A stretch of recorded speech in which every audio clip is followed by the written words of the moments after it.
C'est la chronique famille avec Isabelle Pagé. Tu t'es bien remis ta dégustation, Isabelle? Écoute, j'ai plein d'énergie, là. Tu sautais partout pendant la pause dans le studio. Bing, bing, bing. C'est l'effet criquet, sans doute. Hein? C'est ça. Je t'appellerai pas criquette. S'il te plaît. C'est dans une autre émission. Là, Le cœur a ses raisons. L'été, est-ce que c'est vrai que nos enfants qui sont en congé de l'école puis qui ont mérité leurs vacances, mais est-ce que c'est vrai que parfois, ils perdent un peu des acquis de l'année scolaire? Oui, je trouve ça un peu... pas plate de dire ça, mais oui, c'est vrai, c'est la réalité. Il y a des études qui le prouvent. Les élèves peuvent perdre jusqu'à 40 puis ça peut représenter un mois d'enseignement. Oui, un mois d'enseignement. Donc, c'est énorme. Par contre, ce matin, on ne veut pas sonner une alarme, on ne veut pas être alarmiste. Tout ce que je veux dire, moi, c'est une spécialiste que j'ai rencontrée qui émet le fait que par des petits gestes tout simples, on peut éviter et ralentir cette fameuse glissade-là pendant l'été. C'est ça qui est intéressant. C'est pas dramatique, c'est pas rien. On parle pas de tutorat. Les enfants ont droit de vacances. Il ne faut pas gâcher leurs vacances. Exactement. Mais on va l'écouter là-dessus pour nous expliquer c'est quoi le phénomène et c'est quoi les petits trucs qu'on pourrait faire et qui sont vraiment anodins et très, très, très, très simples.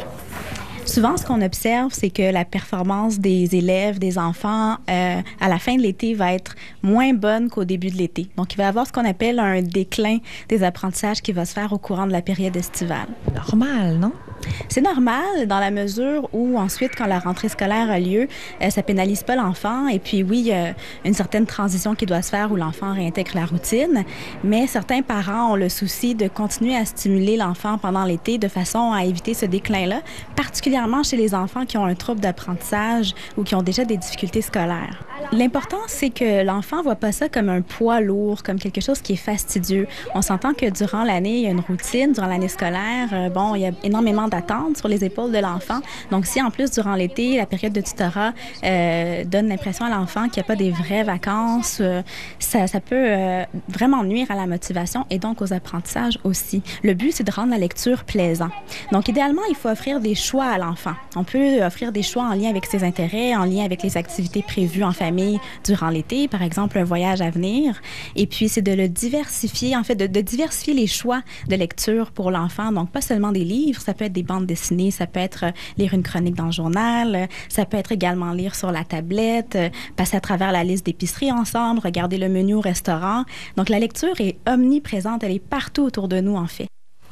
Donc, ça passe par la lecture. Mais qu'est-ce qu'on leur fait lire à nos jeunes Il y a des enfants pour qui des romans, ça peut être comme un petit peu rébarbatif, puis dire « Ouais, mais c'est long, puis j'arriverai jamais au bout. » Même nous, des fois, quand on se prend une brique puis qu'on la commence, il faut aimer ça là, pour y aller jusqu'au bout. Oui. Alors, ça peut être des intérêts, tu sais, c'est surtout des fois les garçons qui ont plus de problèmes. Là, j'ai apporté des revues. Vous planifiez un voyage. Un enfant qui aime le hockey, la revue des Canadiens, ils vont aimer ça. Les petits débrouillards, c'est un classique. Le camping, vous préparez un voyage en camping, vous lisez la revue, vous dites à l'enfant, mets des post-it là où tu as des intérêts ou des endroits où tu aimerais aller. Fait que ça va juste inciter. Ça peut être des listes d'épicerie, des ateliers de cuisine, même un atelier d'art, de musique. C'est toutes des choses qui stimulent le cerveau de l'enfant et qui font que ça ralentit ce fameux retard-là. Il y a aussi, tu sais, elle disait que c'était un peu partout à notre portée. Je ne sais pas si vous connaissez, je vais vous parler d'un phénomène qui s'appelle le phénomène des croque-livres. Il y en a plus de 485 à travers le Québec. Ce sont des boîtes comme ça que les gens décorent et installent un peu partout. Ça peut être à l'intérieur, ça peut être à l'extérieur et on y dépose des livres. Alors, n'importe qui peut déposer des livres et n'importe qui peut prendre des livres. Alors, c'est pas comme une bibliothèque, on n'a pas besoin de le rapporter, le livre. On peut le déposer soit dans une autre boîte, le partager avec un ami. C'est vraiment pour stimuler, pour donner le goût et l'intérêt des enfants. Donc, si vous voulez, le site Internet du croque-livre, je l'ai mis sur notre site web à nous, et vous voyez partout à travers le Québec où il y en a vraiment partout. Alors, pour connaître les emplacements, on peut peut-être en mettre un chez vous. Vous pouvez aussi vous informer puis aller là-dessus. Il y a aussi un petit livre, là, rapidement, je te présente ça, là. Truc lecture. On disait de donner le goût à la lecture aux enfants. Il y a des petits trucs merveilleux là-dedans, ne serait-ce que dans l'approche qu'on a, l'ambiance qu'on crée, la façon dont on approche notre enfant. Lire un livre à un enfant puis lui dire « Hey, cette histoire-là est tellement belle, amène tes toutous parce qu'ils vont adorer ça. » On met ça ludique. Vendre l'idée que c'est agréable. Exactement. Faut que ça l'aide un devoir. Non, pour pas que ça l'air, c'est ça. Faut pas que ça soit lourd. Tu sais, il y a une grande différence entre les filles et les garçons. Pourquoi les filles sont plus performantes à l'école? Pourquoi il y a plus de décrocheurs auprès des garçons? J'ai parlé avec notre spécialiste pour savoir ce qu'elle en pensait. Souvent, on va observer que les filles ont une attitude plus positive vis-à-vis de la lecture et ont des meilleurs résultats scolaires aussi, de sorte qu'elles persévèrent à l'école davantage que les garçons. Et à quoi on attribue ça, le fait qu'il y ait plus de filles qui persévèrent à l'école? C'est justement en lien avec la lecture. Donc, un bon truc pour améliorer la persévérance scolaire chez les garçons, c'est vraiment les amener à aimer lire. Et souvent, les garçons vont davantage privilégier les bandes dessinées au moment de choisir des livres, OK? Et il y a parfois des gens qui vont considérer que c'est pas de la vraie lecture, mais il faut comprendre qu'une bande dessinée, c'est de la lecture, au même titre que n'importe quel autre livre, comme un roman ou une biographie.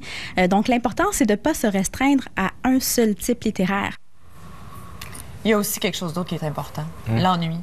L'ennui. Moi, je pense que les enfants, l'été, doivent s'ennuyer. Tu sais, on Ben s'ennuie oui. pour avoir Pourquoi? envie de retourner à l'école. Et dans l'ennui aussi, on devient créatif. On cherche de quoi faire. On cherche quelque chose à faire, on doit sortir de notre boîte, on doit trouver quelque chose. Alors, on se creuse les méninges et on s'ennuie un petit peu et on décide qu'on va jouer avec des roches, on va les aligner, on va les compter. En tout cas, bref, tout est possible quand on s'ennuie un petit peu. Il ne faut pas avoir un horaire trop chargé. Il n'y a rien comme 2-3 jours de pluie pour redonner le goût de la lecture. Oui, pas avoir un horaire trop, tu sais, des camps de jour à tous les jours, avec des activités avoir le du soir. temps un peu. Avoir un petit peu de temps libre, c'est ça l'été.